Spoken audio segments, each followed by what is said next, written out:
Oh, That's what we can't should we do. just not? Recording Can in we just? progress. It's at the top of the hour, Pete. What, you Can't want There we it you, is. just all just like sit around and talk to each other and not have to perform for the audience that's I don't watching us? I don't perform. I just sit around and talk. What is it you're doing? Look, the truth of the matter is that I'm very introverted and I don't like being here. And the very fact that I have to My go out God. and be public to people is just And I've been dragging you here for what, a decade against your will? yeah, yes. Yeah. Do you know how many pills I have to take to be able to be on this show? But you sell books. That's what's important. Not your peace of I mind. suppose. Not your peace of mind. That's not what's important. You All walk right. up to you, hello, hello, hello. Is anybody in there? Not if you can hear me. All right. Just Everybody's talking at me. I can't hear a thing you're saying. Only the echoes of my mind. All right. Welcome to another Lovecraft Zine podcast. This is not the Amway meeting. If that's what you thought, you're in the wrong place. And Well, shit, I'm out. wait, I thought this was a Lululemon meeting. for those of you, Don't wait. Do not stand up if you're wearing yoga pants. Do not. Yogurt pants. They're called yogurt pants. yoga pants. Corey's just sitting there looking like, what have I got myself into again? Oh, he knows. He was here recently. Yeah. Hey, Corey. It's something you get used to, you know. Yeah. Well, I don't think Pete's gotten used to it yet, apparently. Yeah, well, there's something wrong with Pete. All right, so Corey wanted to in a good way.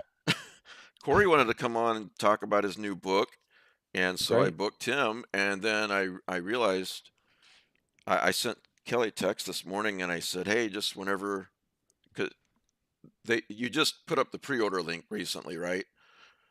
Yes. Which is what drew my attention to it again. So I said, whenever you want to pop in and talk about it. And he had some free time today. So that's why Yeah. Kelly is here too. So Thank you. Yep. And you actually told me to talk about mine, so I'm going to blame you. I don't think I did. I think you did. Well, anyway, I'm Mike Davis. Welcome back to the Lovecraft Zine podcast. Let's do introductions real quick and talk to Corey and Kelly, and that's as far as I've planned out. So, yeah, Mark, talk about your book. Now? Sure, why not? Okay.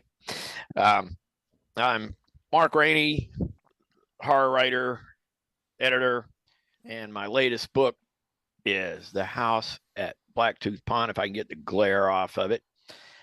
This is just now out from Crossroad Press. At the moment, it's in paperback and ebook, and the audio book was initially supposed to come out on the same day, but it's delayed for whatever reason. But anyway, it will be coming out. It's something of a haunted house novel with a bit of a cosmic twist. Takes place in the fictional universe that I've worked in for years and years. A place called Sylvan County, the town of Aiken Mill, which is somewhat based on the town where I live in Southwest Virginia, out in the mountains or near the mountains. But this book, one of the things that I had the rare opportunity to do was actually design the book. The cover art is by J. Edward Neal, and so he had done cover art for a few other writers that I know, so I was able to procure that particular piece of art because it seemed to be perfect for the atmosphere and mood of the book. Yeah, that's and a great cover.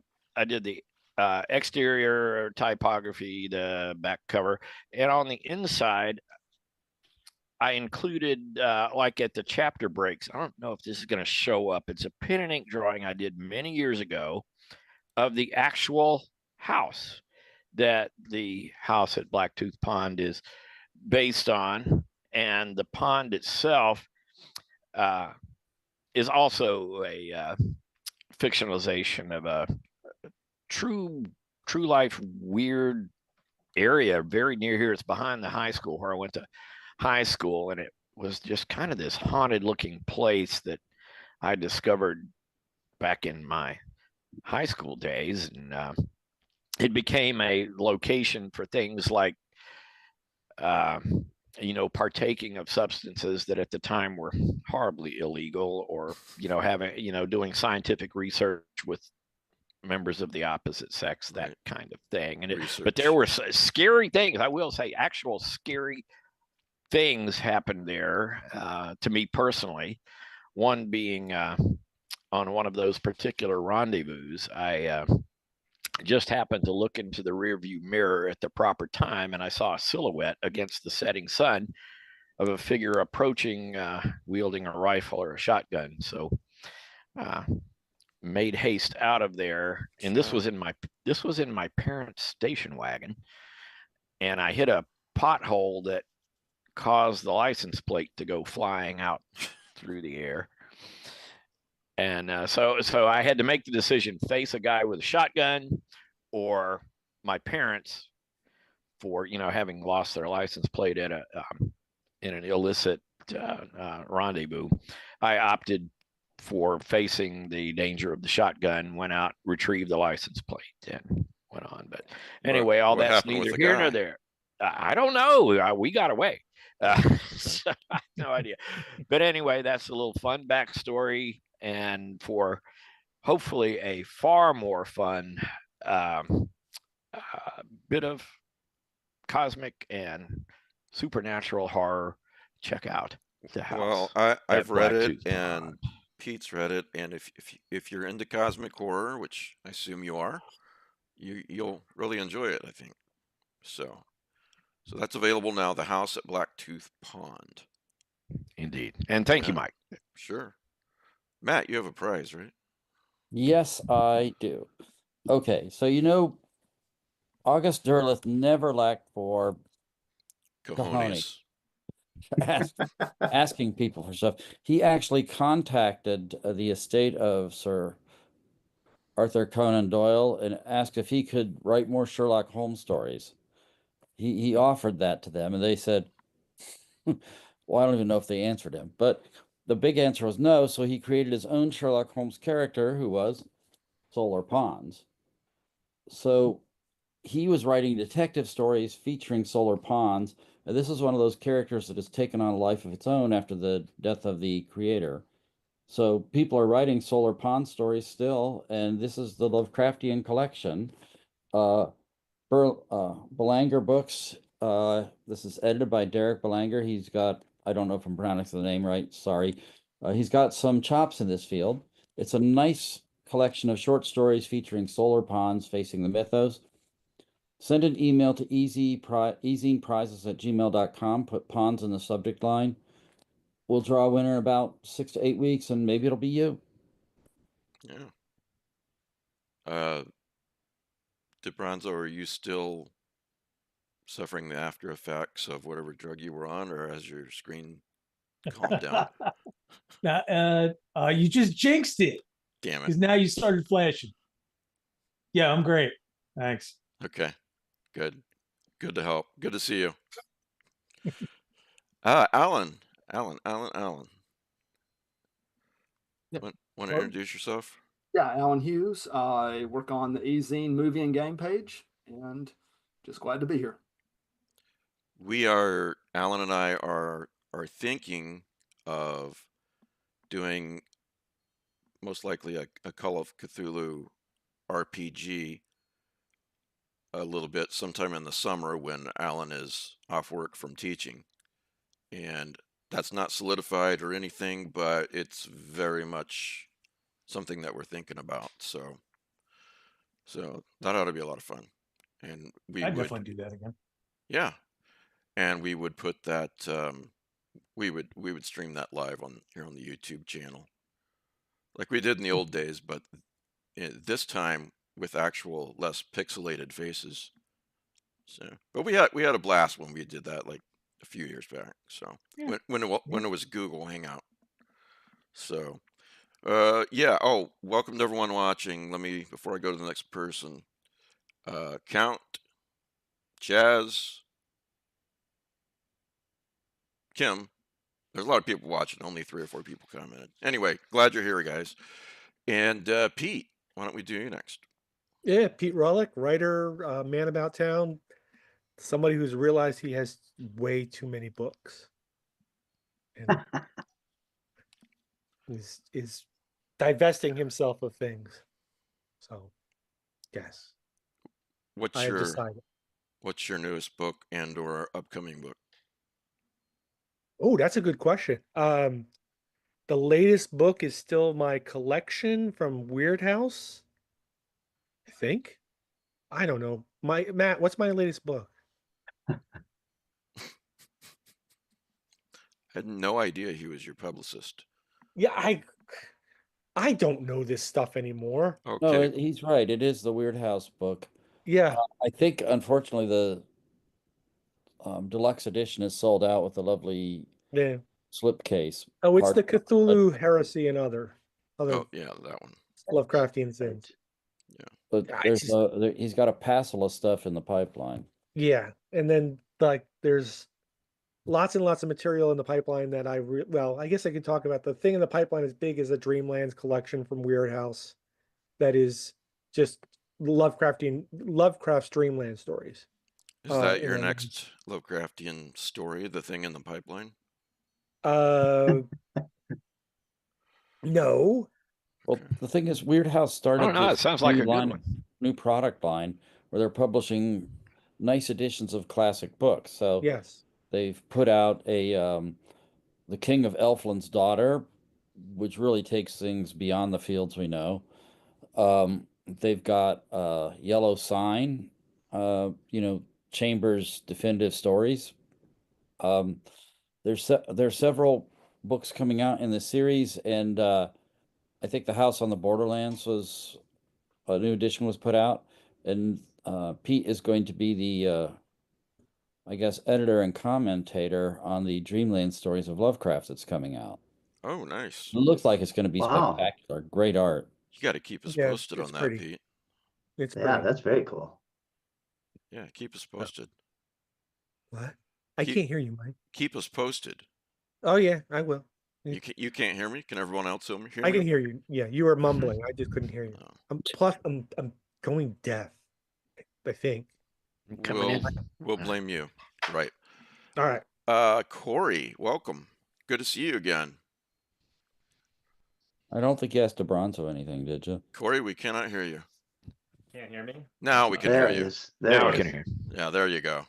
Sweet, So sorry. yeah, you were on not too long ago, and now you've got another book. I do, yeah. My first collection came out. It's called Haunted Ecologies. It came out on Valentine's Day, which is a very strange day to have like an eco horror collection come out in the world. But my publishers thought it was a good move, so that's what we did. So yeah, that's who I am. I wrote that, and I wrote Living in Cemeteries. I've written a bunch of other short stories, Yeah. and just glad that Mike lets me come hang out sometimes. So Well, it's good to see you again. And I think that's everyone. So anyway, Son of a bitch. oh, Kelly, sorry. No, that's fine. Kelly Young, occasional podcaster, publisher, author. Mike also allows me to come on here every once in a while and then just berates me horribly, beats me about the head and shoulders. Right. Something like that. And you love it, don't you? Who doesn't? Yeah. It's not my fault. You can never remember the safe word. Not my fault. So You told me the safe word was more.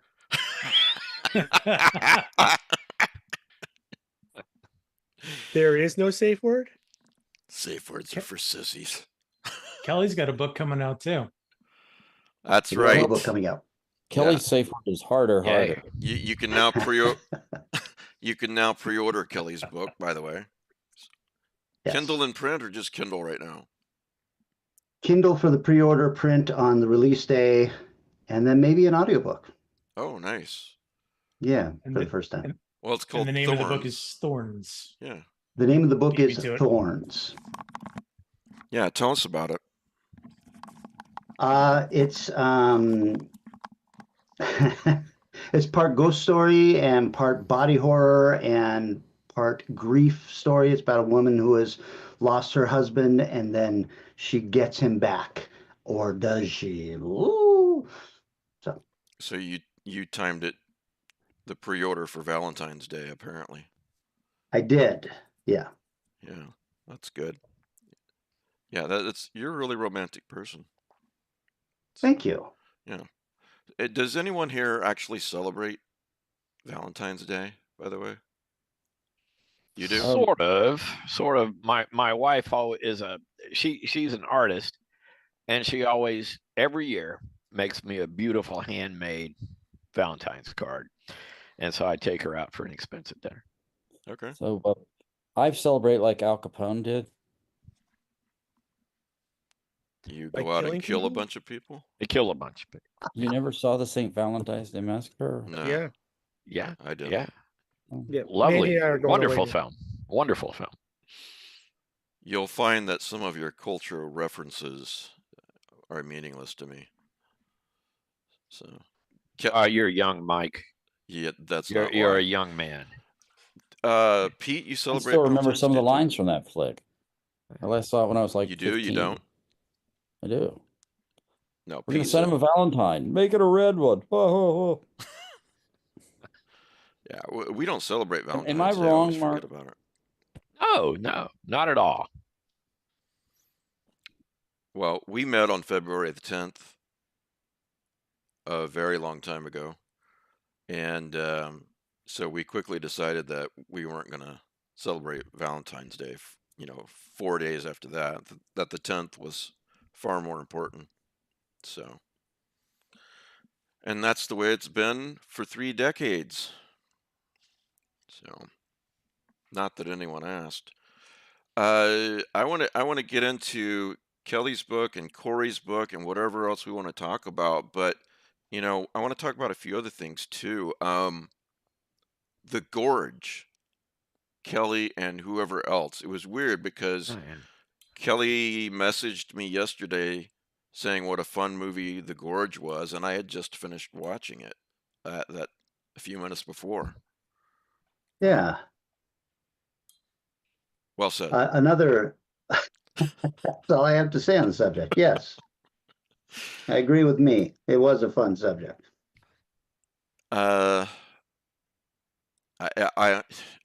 There are spoilers, no spoilers, obviously, but I was pleasantly surprised.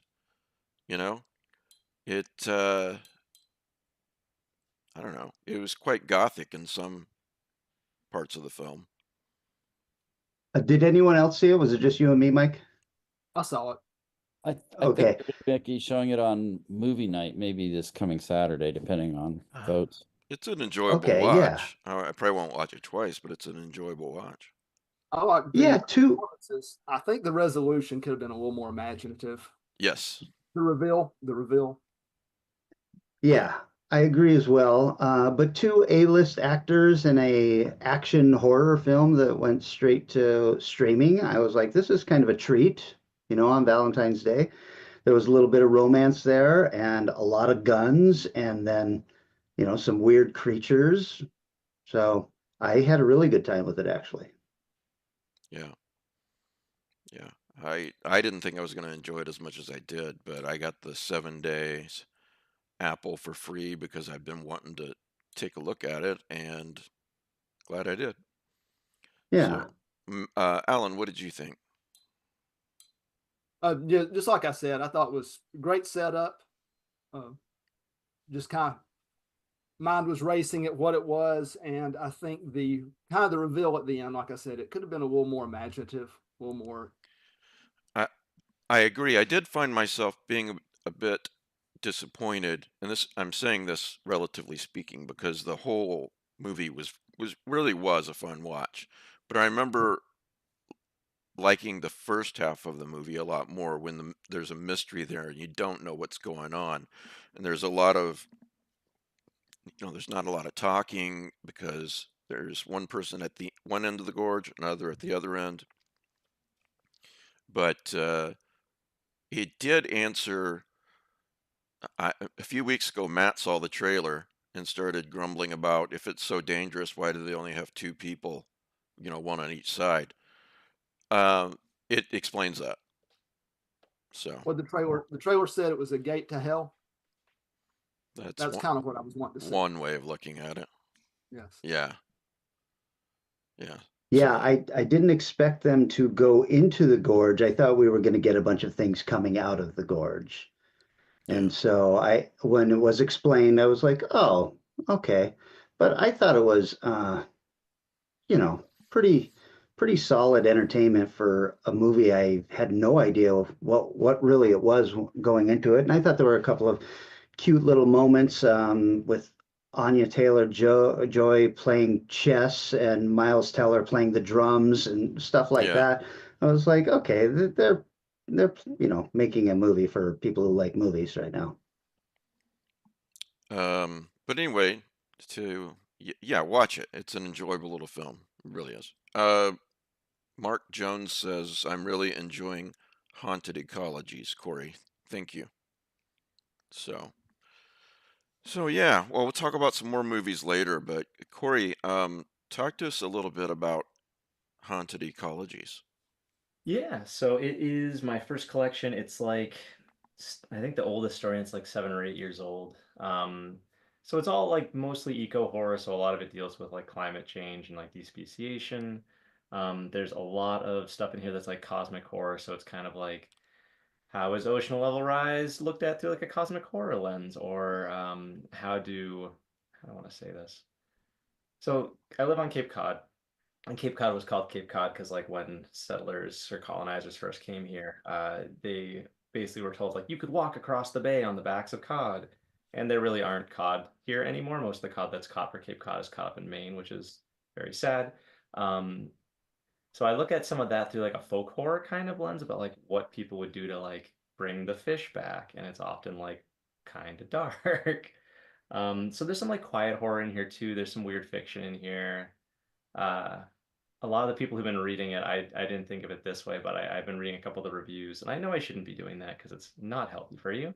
Um, but they're always like, "Oh, this is wicked bleak," and in my brain, I'm like, "These aren't that bleak. There's like optimism in there, and there is optimism in there, but there's a lot of dark stuff going on." So, You want bleak? I'll give you fucking bleak.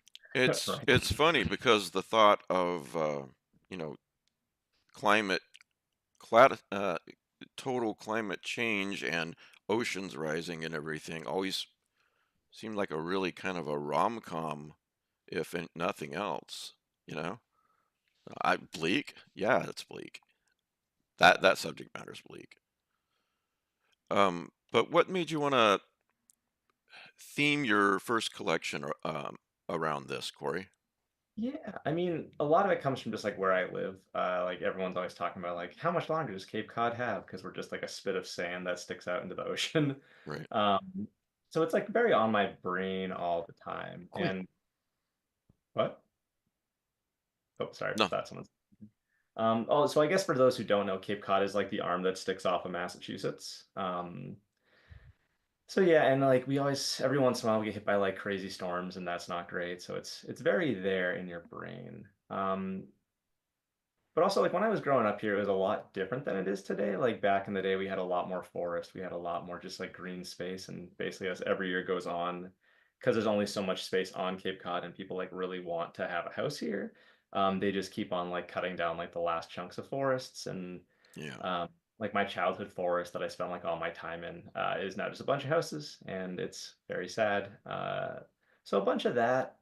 My day job, I'm a librarian, and one of the things that I do in like the library world is I'm part of the Blue Marble Librarians. We're a group of ecologically minded, sustainability minded, climate educating librarians, and we do like lots of programs and outreach on like all these topics. And I've been doing it for like 6 years now or something, something in that range. So I spent a lot of time thinking about this. I spent a lot of time trying to educate people. As far as I know, like I'm not a scientist, so like I'm mostly just like here's resources because I'm a librarian and that's what we do. Right.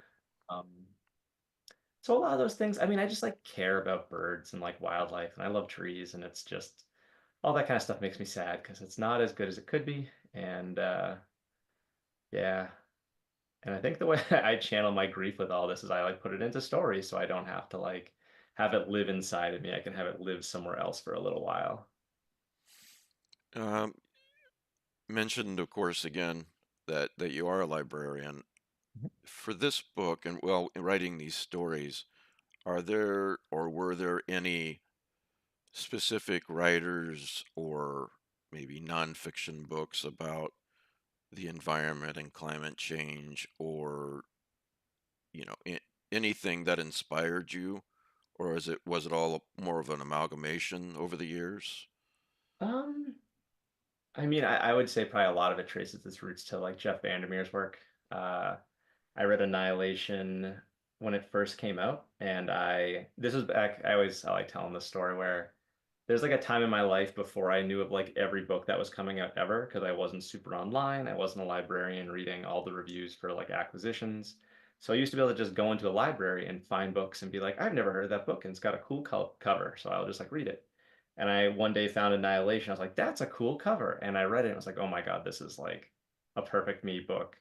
And I kind of went down the rabbit hole of reading a lot of Jeff Vandermeer's work, and a lot of what he does combines like eco fiction, climate horror, weird fiction, all that kind of stuff.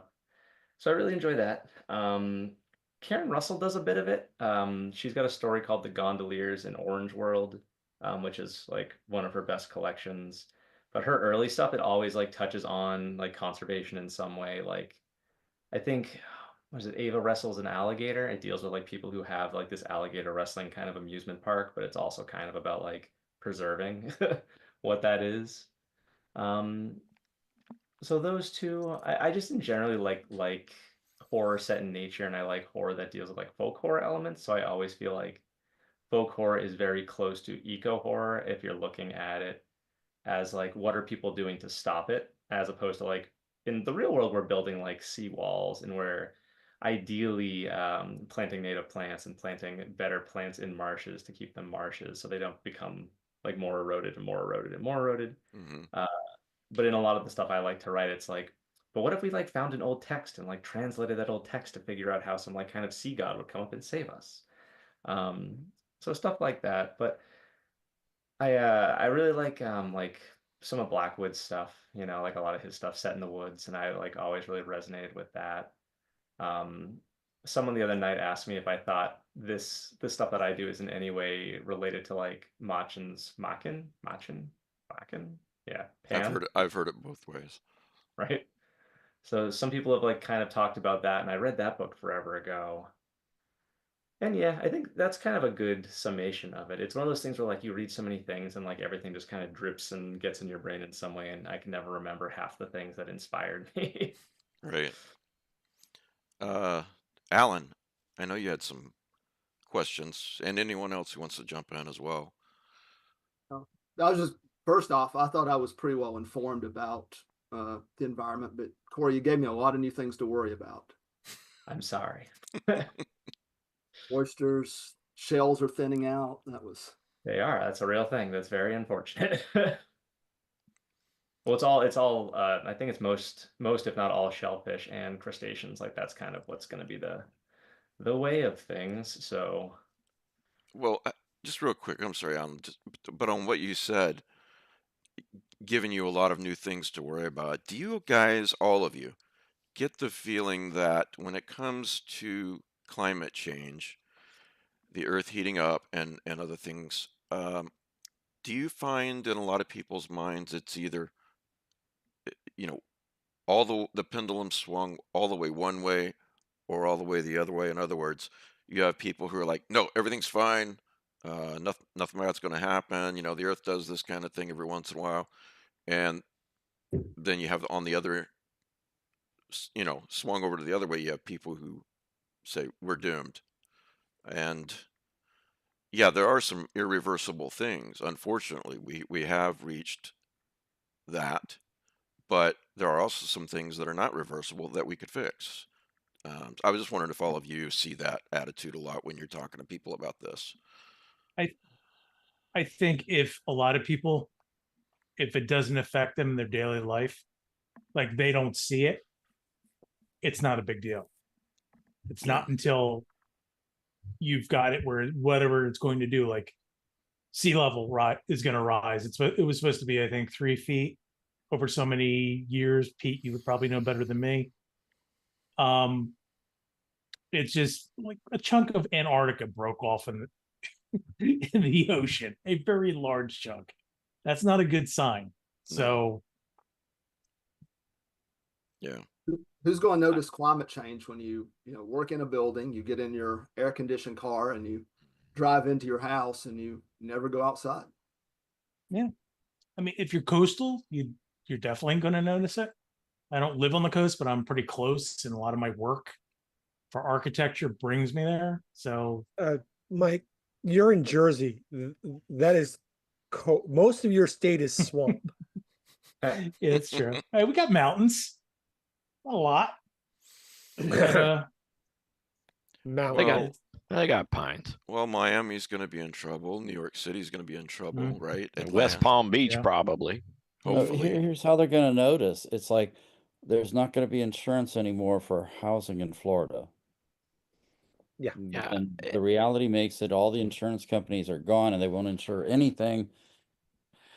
Well, like North Carolina, I mean, I'm living in Virginia now, but I was in North Carolina for many, many years, and our insurance just kept going up and up and up because of the problem. You know, we lived near the mountain, but we were paying through the nose because of all the properties out on the Outer Banks and out on the coast.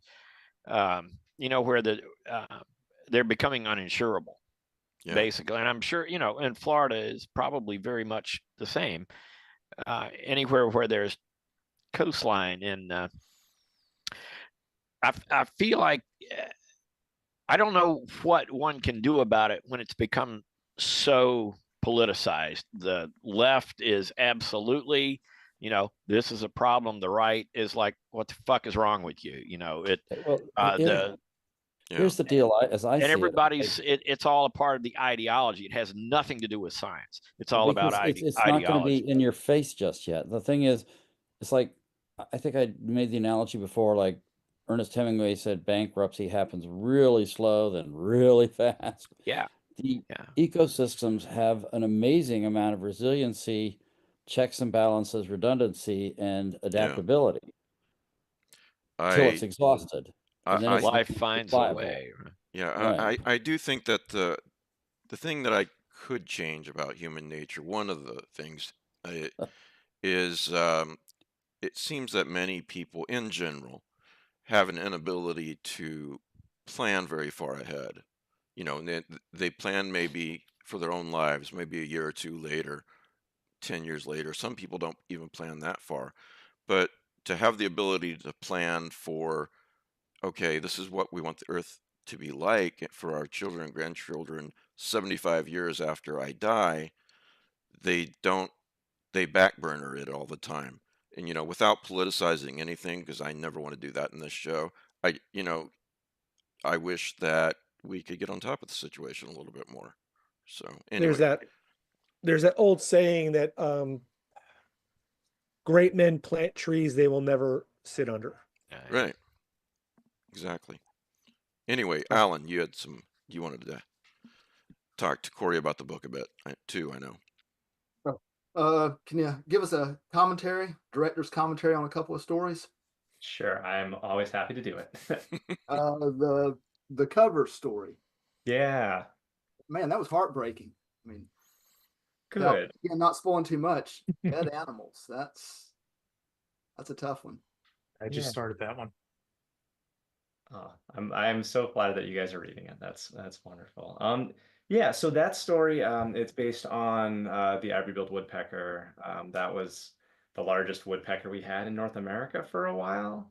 And I think there's rumors that this is kind of a long story, but so giant woodpeckers, they're like bigger than seagulls. No, that's not even, they're decently bigger than seagulls. They're very large. They're like, here's my bottom hand, there's my top hand, they're large.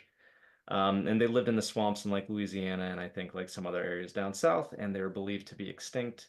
And a while ago, somebody thought they captured one on camera, like I think like 20 years ago or 30 years ago. Don't quote me on that time frame at all. And so a bunch of people flocked back to that area, no pun intended, to see if they could actually figure out those were still there. And so the towns that they were thought to be in basically became like tourist destinations for the possibility of seeing these ivory-billed woodpeckers. They made a documentary about it called Ghost Birds, something like that. And so I watched that and I thought about it a lot, and that's how I came up with this story. And someone was telling me recently that someone caught one of their mating calls or something on like record. So there's a chance they are still out there. They just live in such like strange areas of the swamp that like aren't easy to get to, and there's such low numbers that like maybe there are some more, and that would be wonderful. Yeah. And I guess I should say the story's about a woman who studies these, and she's kind of there to watch the last of these woodpeckers, and she's just kind of like they're recording its mating calls, they're recording all of what it's doing. And in this world, it's slightly different than ours. Once the last member of a species dies, ideally someone brings its skeleton to this giant pile of bones that's in the middle of the country. And it's kind of like this final resting place. It's like a final send off that's supposed to be this like epical thing. It's supposed to also be a monument to like remind us of our part in all sorts of what's going on. But on her trip, she runs into this guy who collects extinct animal bones and is trying to like make her an offer she can't refuse on the bones. And that is all I can say about that story without giving you anything away. Can you talk a little about Mother of Wolves? Yeah. I wrote that one ages ago.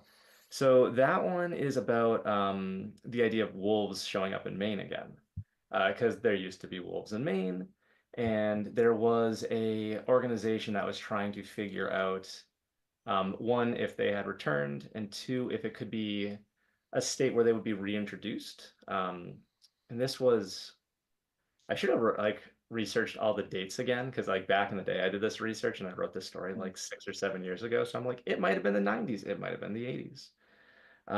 But they were trying to figure out like, are there still wolves here? Are there not still wolves here? And this is about a woman who works in academia studying the wolves, but her mother was part of the original study trying to determine if they were there or not. And her mother disappears and she can't find there's no note or anything. She just kind of like her car was on the side of the road during one of her expeditions in there trying to record. The way they would do it is they would have a recording of a wolf call on a cassette deck or something and play it through a speaker. And they would go out and put the wolf call out and see if a wolf would respond. So the daughter now works in academia and she's used this project as like the backbone of her studies, but she's really doing this study to see if she can find her mother because she's kind of like, did my mom escape into the woods and now she's like some wood hermit, or did something darker and supernatural happen to her? Yeah. There's a line in one of your short stories in the collection. Just because you were friends with someone in high school doesn't mean they're against sacrificing babies. Which is so true, isn't it? Yeah, you never know how people change. And it's always so strange too when you run into someone you haven't seen for 10 Oh no, years. the ones I went to high school with, they wouldn't have had to change, They just, but anyway, go on. Yeah, it's accurate. But and I don't what story was that? And do you remember? Tinda Grove, I believe. Yeah. Oh, I'm just wondering where, yeah, without getting into spoilers or my news show, where that particular line of inspiration came from. It's okay if it might be one of those that you wrote years ago and put it in the collection. No, that's the new one. That's oh, the is only it? here. That's like the novella that's in the towards the end of it. Oh, right. Well, then you have no excuse. Yeah. It's so I hang out with like a handful of my close friends from high school, but most of the other ones I've kind of like lost touch with. And every once in a while, I mean, I live in a small town like Cape Cod. In the majority of the season, when it's not the high season, is like it's very small. It's like almost considered rural. But you'll run into someone at Stop and Shop, and you'll be like, "Hey, how have you been?" And then they'll give you that spiel of the things they're doing. And sometimes you're like, "Oh Lord, you went down some strange roads, my friend, and I don't know if I agree with those roads that you are traveling on." And so kind of that. Do you want to know like about the story in general? No, I found it. This will clear it up a little bit. these two guys are talking. If my memory serves, talk is talk. I'm just telling you what I hear. And the other guy says, "Hey, I've known him since we were kids. He's always been a bit eccentric. I don't doubt that he's out there wandering around at night, but I'm not sure he's like sacrificing babies under the full moon or whatever. He's just lonely, a little sad, a little lost." And then he replies, "Well, just because you were friends with someone in high school doesn't mean they're against sacrificing babies."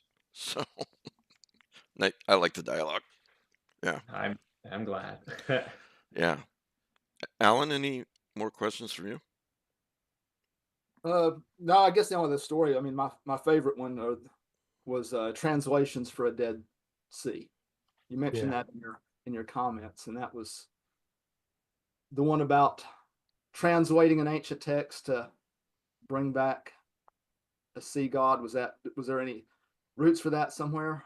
Um, so I mean, that story originally came about because when I got out of college, I've got a degree in education, and this was back when you like couldn't get English teaching jobs in Massachusetts. Like I applied for like 2 or 300 back in the day and did not get them. So I moved back home. I was like, I need a job, and my uncle owns a fireplace installing company. So I installed fireplaces for like a year and some change.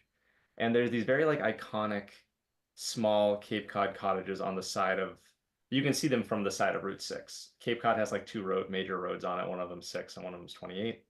But you kind of go over this rise and you can see very far into like Truro and then P-Town in the distance. But there's this stretch of cottages that like if you go to P-Town, you know what cottages they are. So I was installing a stove in one of them, and it was like the middle of winter, and it was horrible. It was cold. Like they're right on the water, so like big waves hit, you get splashed with the water. And all the other cottages around they're just boarded up. They look like doomsday shelters because like they really need to like weatherproof them because it gets pretty rough. And I was like, man, I wonder what it'd be like to be here like year round with like the water and the ocean just like smacking at your door constantly, being like, hey, I'm coming. Um, so I wrote about that and the mention about the oysters. I did some work with the Barnstable Clean Water Coalition. I believe that's their name. And one of the things they do is they reintroduce oysters to different bays that are that have too much. I think it's usually nitrogen in it. It's from like the septic tanks and from lawn fertilizers. So oysters and mollusks in general, they just filter the water, and one of them can filter like 50 gallons a day. So I was doing work with them and having them do talks at the library, and I was thinking about that place, and I was like, how can I smush them together? And so I did that. I want to come back to you in a minute, Corey, but Kelly, what is the plot of Thorns? Wow, we're just gonna go right from Corey to me about this. I had a question for Corey. Oh, well then, if you want to screw everything up, you go right ahead and ask Corey your question. This is what I'm best at. No, I wanted to hear. So I'm fascinated that your writing has taken this direction, and that you've been writing these stories over the years. Did you? I know that your novel was Living in Cemeteries, and it probably is not ecological horror. Did you realize that you were just writing about all of this stuff and realize, oh, this is going to be the theme of my short story collection? Or was it just accidentally you were like, oh, look at this, I've just written about the demise of the planet? It was honestly accidentally. Like I didn't plan to do an eco horror collection. I I've got like I think this year I published my like 100th story or something, and Wow. and I was just like my agent was like we should come up with a theme collection because I had another version that was like my best of, and she was like, well, these are kind of like all over the place. Like, what if we narrow it down? And so much of what I do is this eco horror or things on the verge of eco horror, I guess. So that's kind of how we put it together, and um, I guess for a number of years, like I was always writing stories for like uh, how do I phrase it? You know how you like, for me, oftentimes I think of a person who I want to write a story for, and then I'm like, this story will make this person happy, or this is a story this person would like to read. So like that's one of the ways I work, and like my ex-wife was very into sustainability and like environmental stuff. So like I wrote a lot of these stories with her in mind back in the day. And so they all kind of like went in that direction. Yeah. Yeah, Does that that makes answer sense. It does. Okay, but then now I've got another question. You said you've done your 100th story. This is 15 stories in this. Do we have a bunch of collections on the way now? Yeah, I mean the next one's basically done. I mean it's done. I'm just waiting for like copyright to come back and stuff. And I'm also trying to still place a few of them. But like the second one's done. The third one is probably pretty close to being done, and it's all like dark sci-fi, weird fiction kind of stuff. And that's a lot of that's also like eco in some way, shape, or form. But so I've got those two. I've got like this. I've got like a novel and novellas that's kind of also like a collection that I'm like trying to finish off and stuff. So there's a lot coming down the pipe at some point. Ah, that's fantastic. Thank you.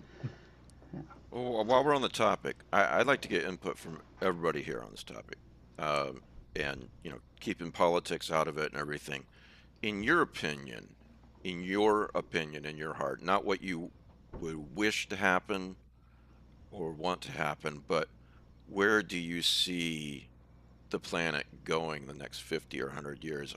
Are humans gonna get smart and pump the brakes? And when I say humans, I mean not us. I mean the ones with billions of dollars and in leadership roles that actually have the ability to do more than we can do. I mean, we do what we can, right? But realistically, I, we can't. Do you think that that humans are gonna pump the brakes, or do you think we're just gonna keep this slow roll off the cliff? I personally, I think it's going to be after the fact when there's, the moment for to really affect it is Yeah. gone, and a lot of that's already happened. A lot of stuff is just we're on our way, buckle up. I think it kind of like what it goes back to what I said before. Until it's in your lap and it affects you personally, a lot of people just like, I need to go to my job, I need to pay the bills. I'm not thinking about that. So until it directly affects you, I don't think people are really gonna, it's gonna be after the fact. Then they'll be like, why didn't somebody do something about this? Yeah, until doing something about it is profitable, then no, I believe nothing is going to be done about it, because nobody, unless you've got, many billions of dollars and want to use it for actual productive purposes, that's not political. It's going to take massive amounts of money and massive amounts of time to actually do something about, as far as preventive. And once you reach the point of no return, all of that is, to my mind, it's superfluous. And I am very cynical about us actually pumping those brakes before we hit that point of no return. I would like to think we would, but I don't have faith that we will. There will be more money to be made off of surviving climate change than stopping it. Yeah, probably. You'd have to have a massive surge of people on the same page to affect any change, and you're an analogy on a good day. America not getting into World War II until Pearl Harbor was bombed. You guys are talking about something like that, and then every American was pissed off about it. But with Kelly, you're a scientist, Pete, Matt, Alan, anyone. I think that Mark says he's cynical. I think that humanity gets rid of itself long before we damage the planet indefinitely. I think that war and disease takes us out before the environment does. Yeah, well, one the planet's going to be fine. We'll be gone in 100 years. That was sort of the codicil to what I was getting at, is the planet will eventually be fine. We will not. Yeah, that's my thought too. I don't think we've got 100 years left in humanity. No, I don't either. I sincerely doubt that. The thing that sounds bleak, and it is from our perspective, okay? But the Earth has been around 4.5 billion years. I mean, it's hard for the average person to really think about what a billion is. Now think about 4.5 billion years. And mankind, in our more or less current state, more or less mental faculties that we have now, is what, 100,000 years at best? I mean, there were other humans, but you've got prehistory, and then the weather changed, and we didn't have to be as nomadic. The reason why we're all living in cities is because the weather changed, and we had no reason. Had less reason to be nomadic. We could plant crops and so on and so forth. But my point is, we're there's an analogy. I'm sure you guys have heard this. A 12-hour clock, where midnight is when the Earth is formed, and the next midnight is right now. Well, humans have been around for the last few seconds, so yeah. Pete. So everything you said about we're not nomadic, and because everything that you say there, I think works against us. Mm. Literally, we have path locked ourselves into a technological society Exactly. that is locked into place where it's at with the infrastructure it has in place. The problem is there's huge planetary forces constantly trying to change the landscape. Cape Cod, Barrier Islands, the Mississippi River, the Mississippi, this is the worst flood we've had in whatever. Asheville has flooded 4 times since 1900. We have very short memories, and we always think Yes. we can build our way out of it. We can't. So great, you're a giant city dependent on all the food that's grown on farms in our breadbasket. If the globe warms and that breadbasket becomes a desert, and the breadbasket shifts into North Dakota and Canada, where should your city be? Well, get- naturally, this is all gloom and doom, but you also have to say none of us has a crystal ball. And how long did it take to go from no flight to being on the moon? It's like we say Chernobyl and nuclear power is bad. They're coming up with newer, safer, more effective reactors. Not fusion reactors. Fusion still could happen. It's like, and then you think like, you're thinking of a population of 8 billion people. That's the part that's really not sustainable. Yeah. It's like, because this is a fairly adaptable species, and it has survived in small populations before. So I don't know if I'm as I tend to think like all that Mother Nature is biology, chemistry, and physics. It's not a persona, okay? And I think that you say that people are wanting to do something once it's profitable, not far off, to be creating an alternative energy to petrochemicals. Well, I don't know. It's like I'd like to think so, Matt. I just it's just I just think like, okay, I'm not going to be around to see it. I ain't got that much time left on the clock. Yeah. Kelly and Same. Mark were both saying how cynical they feel about the length of the human race, and I'm of a mind to agree with them, with one little caveat. What Pete said, the nomadic nature of humans, the fact that we grew up as a species, not in cities, not in nations, but in tribes, small groups of people, and we went where the food was, where we could hunt. And what happened was, and I don't know that a lot of people, we've got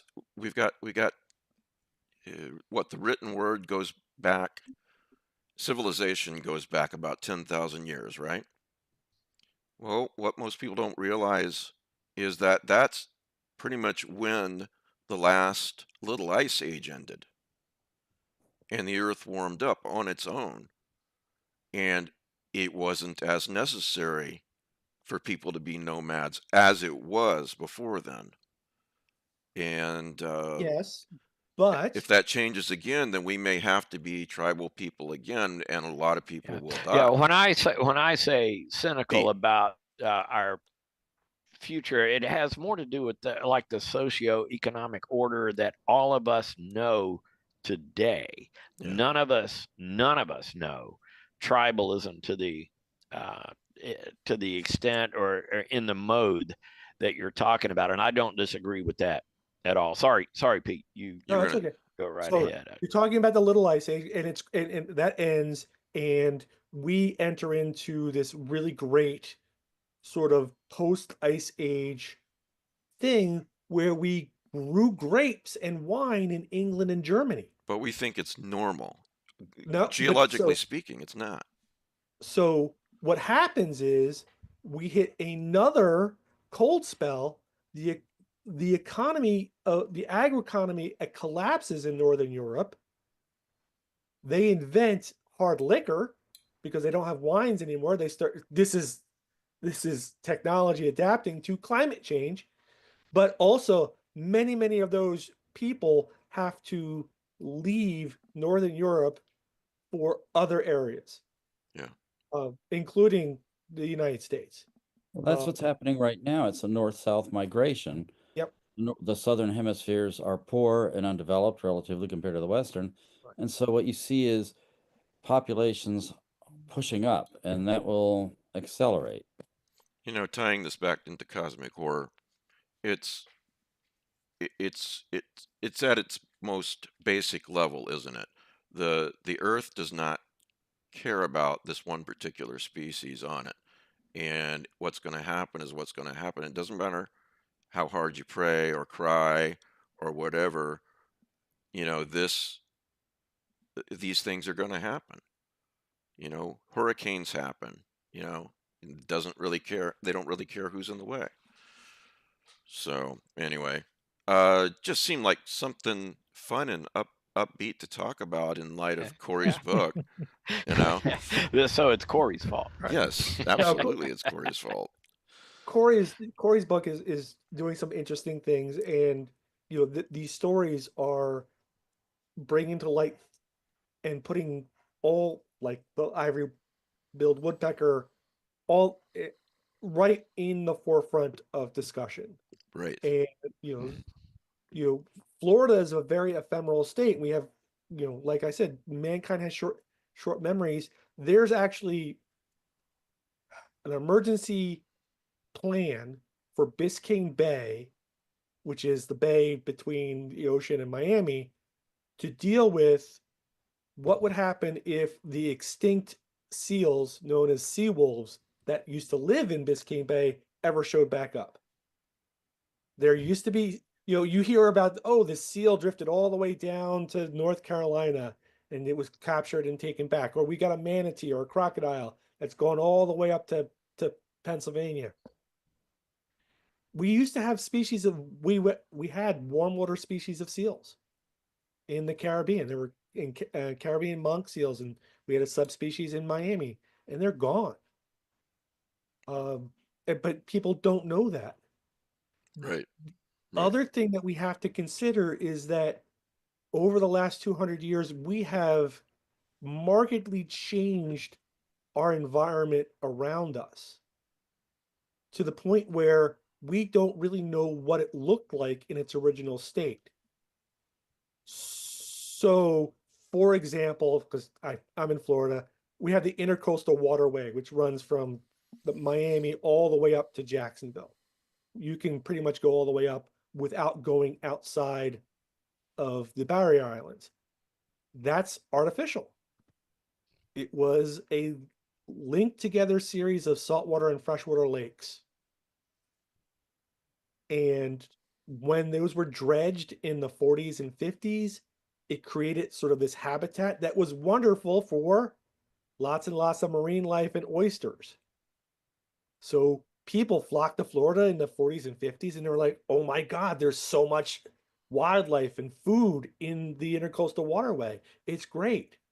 But that was ephemeral Yeah. because it was the system adapting to a new condition. It's not like that anymore. And there are competing uses for the intercoastal waterway. Is it for transportation? Is it for recreation? Or is it for ecology? Those are three things that don't always work together. But the problem is that people look back and say, oh, there used to be so many oysters in this part of the intercoastal waterway, they all disappeared. So, yes, but when we go back and we look at studies going further back, they weren't there to begin with. Yeah.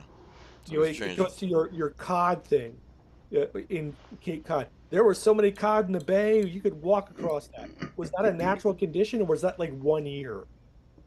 And we don't know. I know that they're I'm just using it as an example, but people get this thing stuck in their head where I saw it that one time. That must be the way it has always been, and now it's different. We just don't know that. We have to, and when scientists come along and they do the research, they discover it's not like that at all. There's a really great science that looks at the soil cores for seeds, and it's an incredible. What you discover is that what we think the ecology of an area is often very ephemeral. Yeah. And it's really, really changed because we see a species or a way of managing a forest that we like, and we manage that forest for that way for 200 years. Well, and then we think that that's the way it's always been. yeah. To Anyway. sum up, I do agree with Pete that, we all love to read horror. A fun book like Corey's is not only enjoyable to read, but at the same time can, put this in the forefront for people, in a non-preaching at them kind of way. Does that make sense? Well, that's So, what good fiction. yes. That's very much a definition of Yeah. good fiction. So that was good fiction. Kelly, let's talk about your book. Ouch. Kidding. I'm one of your biggest supporters, man. I was just going to say, for a podcast about cosmic horror, this episode is a real fucking downer. Yeah. That's what we're here for. I got a book coming out. It's called Thorns. It is available for pre-order. It's it's like a lot of my stuff. It's me dealing with grief and the loss of a loved one, and how far you will go to get that person back if you were given the chance. And because I think so little of the human race, I think we'd go a long ways to get that person back and maybe do some horrible things.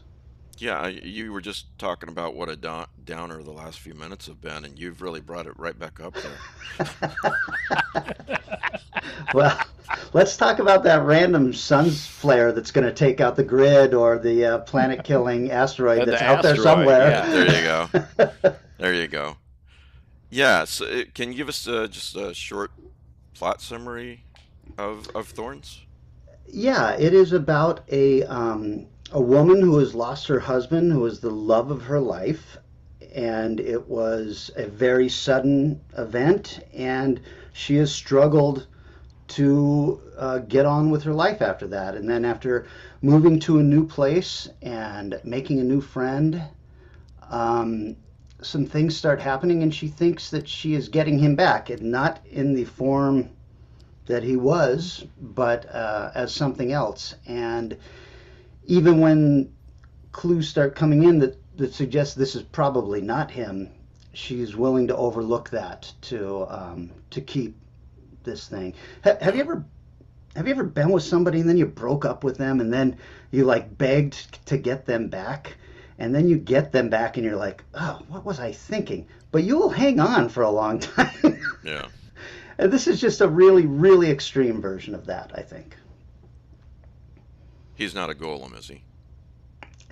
He's not a golem. Okay. I, All right. That's my next. Teen Golem is my next novel. Teen golem. Okay. Sure. But Kelly, you're talking, even when people are not dead, and what you're in a decent relationship. Well, you're in a relationship. You'll overlook a whole bunch of shit, just because as long as you're getting that endorphin rush that you need to be happy once a day. Lots of people will overlook lots of garbage behavior. Can I follow around you with a pen and paper for romance tips? Pete's going to be doing Hallmark cards for next year. But I'm not wrong. We all know these people, right? That put up with garbage because they're in love. So well, you say we all know these people. I would submit that we've all been these people. Yeah, I was volunteering myself. I've been married 5 times. And, Is that true? Yes, that is true. How have we had so many drunken nights together and I did not know this? Really? You didn't know this? You did not? Yeah. This may call for some more drunken nights so we can It definitely does. It definitely does. Yeah. Well, you're talking about all the crap you have to put up with. If Danielle's watching this, she's like going, "Preach, Pete, preach." And then what happens is we romanticize people. We focus on when they're no longer part of our lives. We focus on those great parts of the relationship, and we shunt all that shit away. Right. Yeah. And then, so if you're given the opportunity to bring back a dead loved one, man, that is you're gonna romanticize the shit out of that. And, yeah, I think. Very true. Yeah, and you're gonna go, by the way, you son of a bitch, I brought you back, so you owe me. Yeah, I think you'd overlook a lot of red flags if suddenly you got the love of your life back after they had passed away. Yeah. No matter. I've actually thought about that a lot, and the more I think about it, the less inclined I would ever want to bring someone back, especially that I actually loved, because what comes back might not be that person. This is Pet Cemetery, right? Yeah. Right. Sometimes dead is better. Yeah. Yeah. You didn't have the accent, Mike. You got to do the accent. I was thinking of a Winnie the Pooh cartoon that I saw on Facebook recently, where somebody died and somebody's I think Piglet says to Pooh, "Sometimes dead is better, Pooh." But you don't think it could be like Patrick Swayze? Probably not. Probably not. All right, guys. I gotta cut out. Sorry. No problem. I'm gonna wrap up soon anyway. All right. Talk to you guys later. Good to see you, buddy. Bye, Pete. All right. So, Kelly, when will this be available? It is available March 16th, so a month from today. Month from today, and you can get on Amazon and pre-order the Kindle version. You can, and you can. This book is available everywhere, so you can go to your local bookseller. If you don't want to deal with the evil corporation, whatever evil corporation you prefer, you can order it from them. But you should know that just so you can make the proper preparations, March 16th is National Artichoke Day. Oh, So I did not know that. Hey, I just learned this last year. Did you guys know that March 15th is oh man, now I've forgotten what the it's March. It's National or World Contact Day. Did you know anything about this? Contact. No. World Contact Day. It was like in 1973 or something. We sent a message out to space saying, "We are your friends. Please come contact us." So it could be like first contact. Yeah, that message has barely made it out of the solar system. Well, that's the thing. They turned it into a lovely song by the Carpenters. And a lovely movie, Starman, along with those lines. There you go. Yeah. Now, these Yes. Thorns is March 16th, you say? Yes. Because I'm going to make another, because having read your last book and having very masochistic tendencies I'm going to get to. Thank you so much, Is Mark. that a compliment or? I'm going to put that. Can I put that as a blurb? Absolutely. It's all yours. And I'll send you an invoice. Well, all kidding aside, Kelly has published some very good books lately. He's a very good Yes. writer, and so don't miss out. If you haven't read his other work, don't miss out. Read that while you're waiting for March 16th to get here. The Secret Language of Spiders was one of my favorite books of last Yeah. year. So Agreed. Thank you so much. Absolutely agreed. That is really kind That's of you. what Thank turned you. me into a masochist. And now Wow. just remember, National Artichoke Day. Yeah. Right. How could I A couple forget? pasta recipes. So check these out. Let me spotlight myself for everybody. Oh, wow. The François Béranger books. oh yeah. Yeah. Yeah, He's an incredible painter. I have. We are waiting on his big. Yeah. Boy, that is lovely. These are the full stories. Let me turn the light up a little higher. Of first, the Call of Cthulhu is one that I have. Oh, here's a good one to show you. It's just amazing, and these are in great shape. The publisher sent these to me a while back, and I've been promoting them off and on. But here's the Call of Cthulhu. Here is At the Mountains of Madness, and you'll notice it says Volume 1. There are two of these, Volume 1 and Volume 2. And let me find you a good one to show here. Oh yeah, here you go. It's just this Behringer is just amazingly talented. And last but not least, the Dunwich Horror. Mhm. So those are the three stories that I have in 4 books. Mountains of Madness is 2 books. And If you're going to pick these up, just know that they are published first in French. But yeah, you can get that if you want the art early. And if you wait long enough, they come back and print it with the English text. these are the English text. And Yeah. then the last thing is, Mike DeBronzo knows this. His next book that's coming out, I think this year, is The Shadow over Innsmouth. And that ought to just be marvelous. Yeah. Yeah. My point is not to show it off and make everyone jealous. My point Well, is what's the point of it then? the point is that I really appreciate my Patreons, and I have far more than 3 Patreons, okay? But what I am going to do is do a random drawing. I'll use random.org, and I'll post this probably tomorrow with some pictures on the Patreon. And if you're a Patreon, just respond. You don't have to remember any of this because I'll say this in the post. Just respond and say, hey, yeah, put me in the drawing. I just three people are going to get these. They're expensive and they're really, really nice, and I just appreciate how much the Patreons keep me going, and so I want these to go to patrons. Well, they're Also, gorgeous, gorgeous, beautiful books. So yeah, whoever gets them, you should really enjoy them. yeah, And it's a good reason to sign up to be a patron to get a chance to get them. Yeah. They're kind of expensive, right? they're very Worth every expensive. penny, though. And even if you aren't one of the 3 lucky winners, I mean, there is a hell of a lot of content on the Patreon and upper levels books. I just sent out another Robert Bloch books from Valancourt Books. Very, very nice editions. All the patrons that are getting them seem very, very happy about them. So you get, for a little bit every month, $5, $10, whatever you decide to pledge, you get a hell of a lot for it. So I wanted to say that. The other thing I wanted to say is, if you look at the show notes, whether you're watching on YouTube now or later, or you're listening on Spotify or Apple later or whatnot, in the show notes from today on, I have a an Amazon wish list. I've had one for a while. That's just my personal stuff. Every once in a while, a Patreon or somebody will get me something, and that's very kind.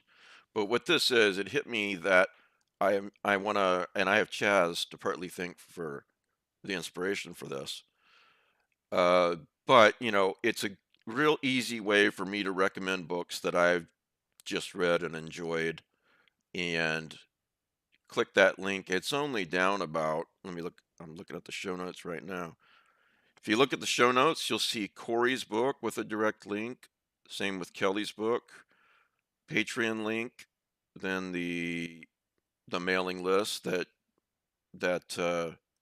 keeps you in the loop as far as the podcast, and you only get 2 to 3 of those a week, so not exactly a high list. And then the very next one, new, a Mike Davis recommends Amazon wish list, and you can just click there, and if you click there every week or every few days or something, you'll probably find something new, and I'll be including horror movies as well, not just horror books. So I wanted to get all that out there before we let everybody go.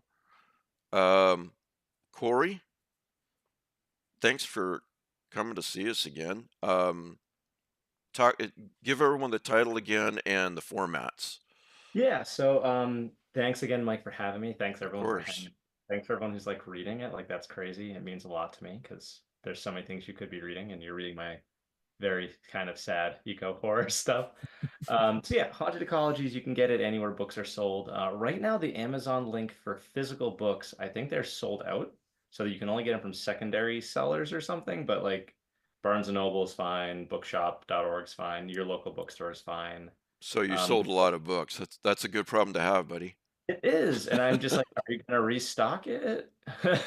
Please. Probably. Yeah.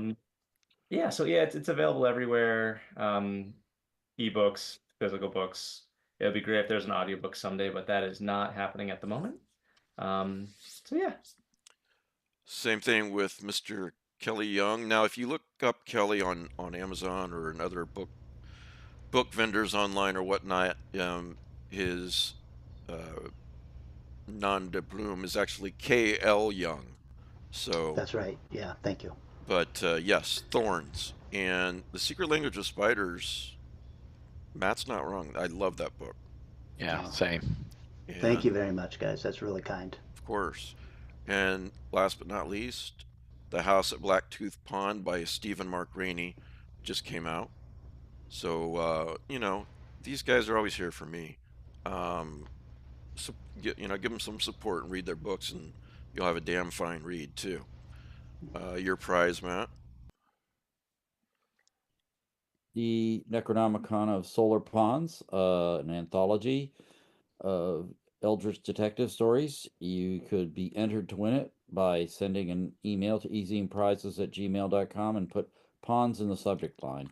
We probably won't be drawing a winner till like tax day. One very Got last plenty of time to get an entry in. One very last quick thing, and then I'll let everybody go. As the Patreons know, we do Patreon only podcasts quite a bit.